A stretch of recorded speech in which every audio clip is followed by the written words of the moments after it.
Republic of Tanzania, and working with the Government of Zanzibar. Your presentation here at the World Organic Forum in Kirchberg, you presented the Green Zanzibar model or strategy.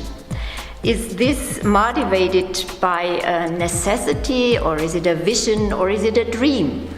In my view, this is a necessity right now, because as I said in my presentation, we are motivated by three wishes. The first one is a wish to continue in this niche market, organic spice market, that our smallholders are taking up now from Zanzibar to Germany and other European countries.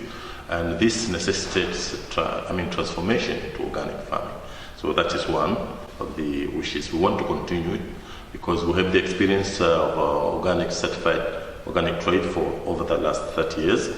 And we have been involved in a lot of capacity building in terms of our farmers, have capacity to comply with the specific requirements of the importing countries, but also our institutions be able to actually, give the support to our farmers and our traders into this organic management, benefiting our smallholder farmers. They're getting the premium prices in the world market for our spices and other products. So that's the first motive. But the second motive, the main economic drive for our country now is tourism. And now we're getting more tourism from Europe. European countries, more than 70% of the tourist arrivals are from Europe. And these people now are conscious of the health, for their own health, for the environment, and for the safety of the food. These people are now putting pressure for the locally grown, healthy products, and this is organic products. So we would like to see our people participating into this quite good economic activity. And right now, the research shows that almost 60 to 80% of what is consumed in the tourist market is imported from outside Zanzibar. And this is not a very healthy economic scenario. So that's why we had a very good motive to actually turn Zanzibar into green. The last wish, which is also a necessity right now, is that Zanzibar being an island, we are confronted by climate change scenario and the deterioration of our fragile environment. And this is a reality right now. We've experienced a big impact of climate change. A lot of our growing areas, farming areas, have been intruded by seawater, and there are signs of actually deteriorating qualities of our underground water system. And this is by far a very important factor to actually move away from chemical, conventional type of farming into actually organic management, which is actually preserving the environment and inciting more of traditional practices that will preserve, plant more trees and preserve the environment and preserve the aquifers and use little resources, external resources into our agricultural system, so as to conserve our biodiversity, but also our environmental system. So these are the main drives that actually take us to a necessity of turning Zanzibar into organic, green Zanzibar in the future. So there are, of course, also challenges to face in this process of going green or going organic. Can you tell us about that? Yeah, I think we have mainly two challenges. Most of what is conventional agriculture in Zanzibar is on paddy farming, rice farming. This is where we're using a lot of chemicals, including fertilizers, but also herbicides, which are going deep into our water system. And this is now a big cry for both the government and the people. That this is a challenge because most of these chemicals and what we are using in the conventional agriculture is subsidized from the government. So we have this challenge.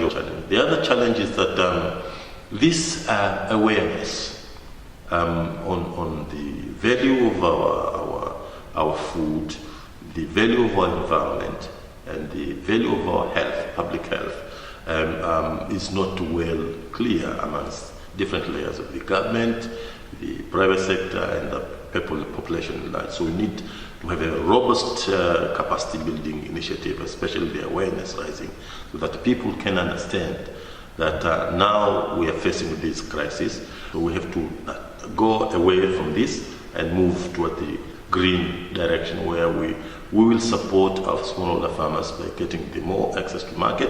We will support our smallholder farmers by getting their products into the tourist industry. And we will support our smallholder farmers, the government, and our environment in avoiding the conventional method of farming. So the strategies toward achieving this moving into Green Zanzibar is a three-tier strategy. The first two is already implemented, and we are moving ahead with the last one. The first two is the putting in place the policy and the legislation framework.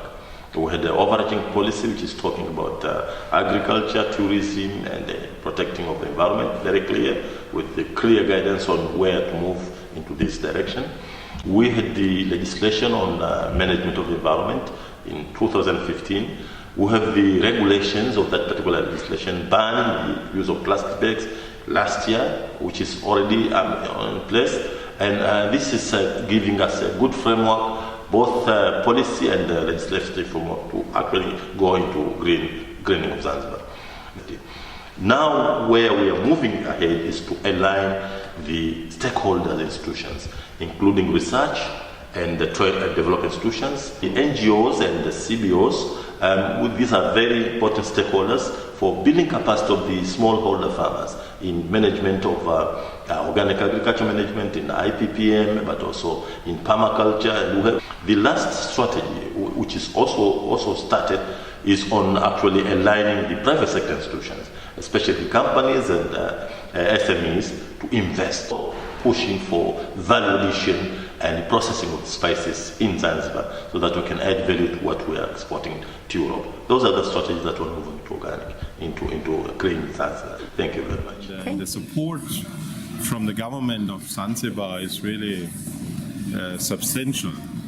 And so we are looking forward to enlarge our activities, and we are looking forward even to the education side, to train the farmers more in Kisimbani, for example, maybe also in a future stage with the University of Zanzibar, but also with a spice processing center. Yes. Yes, okay. I found this model of cooperation between the trade. It's a trade relationship between the consumers and the producers. This is very useful because it creates a long-term, understanding of specific requirements of each partner, and then you work together to solve those challenges that are confronting your business. And I think this is a model that should be propagated in the future, especially in developing countries.